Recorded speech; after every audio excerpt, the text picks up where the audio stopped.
രാജ്യസുരക്ഷയെ തന്നെ ബാധിക്കും വിധത്തിൽ കഴിഞ്ഞ ദിവസം പാർലമെന്റിനുള്ളിൽ ഒരു സംഘം കടന്നു കയറിയതും ഭീകരാന്തരീക്ഷം സൃഷ്ടിച്ചതുമെല്ലാം ഇന്ത്യൻ ജനതയെ തന്നെ ഭീതിയിലാഴ്ത്തിയിരുന്നു.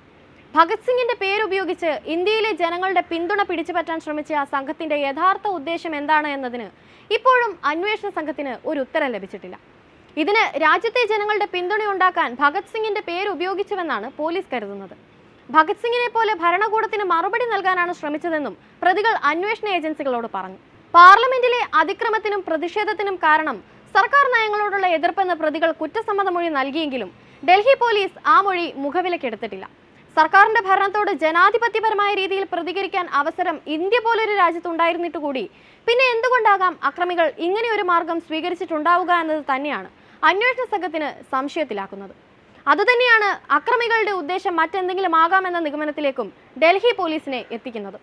സർക്കാരിന്റെ കർഷക സമരം, മണിപ്പൂർ അടക്കം വിഷയങ്ങളിലെ എതിർപ്പ് പ്രതിഷേധത്തിന് കാരണമായെന്ന് പ്രതികൾ പോലീസിനോട് പറഞ്ഞു. എന്നാൽ ഇതെല്ലാം പഠിച്ചു പറയുന്ന മൊഴികളാണെന്ന സംശയം സജീവമാണ്. തീവ്രവാദ ഗൂഢാലോചനയും കേസിൽ പോലീസ് തള്ളിക്കളയുന്നില്ല. വലിയ ഗൂഢാലോചന സംഭവത്തിന് പിന്നിലുണ്ടെന്നാണ് വിലയിരുത്തൽ. പ്രതികൾക്ക് ഖാലിസ്ഥാൻ വിഘടനവാദികളുമായി ബന്ധമുണ്ടോ എന്ന കാര്യവും പരിശോധിക്കും. പോലീസ് തിരിച്ചറിഞ്ഞ 6 പേർക്ക് അപ്പുറത്തൊരാൾക്ക് കൂടി സംഭവത്തിൽ പങ്കുണ്ടെന്നാണ് നിഗമനം. ഫേസ്ബുക്കിലൂടെയാണ് പ്രതികൾ പരിചയപ്പെടുന്നത്. ജനുവരി മുതൽ പ്രതിഷേധിക്കാനുള്ള പദ്ധതിയുടെ ഗൂഢാലോചന തുടങ്ങി. സംഘത്തിലെ അംഗമായ ലളിതയ്ക്കായി പോലീസ് തെരച്ചിലും ഊർജിതമാക്കിയിട്ടുണ്ട്.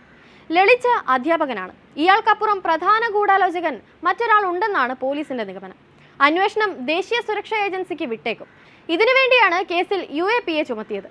ലളിതയുടെ ഗുഡ്ഗാവിലെ വീട്ടിലായിരുന്നു മറ്റ് 5 പേരും താമസിച്ചത്. 6 പേരും 4 വർഷമായി പരസ്പരം അറിയുകയും ഒരുമിച്ച് ഈ പദ്ധതി ആവിഷ്കരിക്കുകയും ചെയ്യുകയായിരുന്നു. ഭഗത് സിംഗ് എന്ന ഗ്രൂപ്പിന്റെ ഭാഗമായിരുന്നു ഈ പ്രതികളെല്ലാം തന്നെ.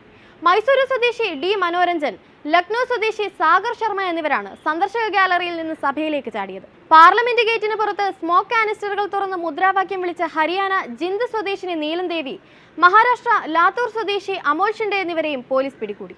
ജനുവരി മുതൽ പദ്ധതിയുടെ ആലോചന തുടങ്ങുകയും പ്രതികളിൽ ഒരാളായ മനോരഞ്ജൻ മൺസൂൺ സമ്മേളനത്തിനിടെ പാർലമെന്റിൽ സന്ദർശകനായി എത്തുകയും ചെയ്തിരുന്നു.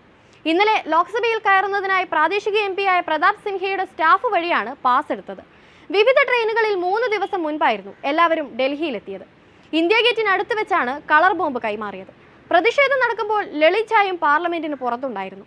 ഇയാൾ പ്രതിഷേധം ഇൻസ്റ്റഗ്രാമിൽ തത്സമയം നൽകുകയും ചെയ്തു.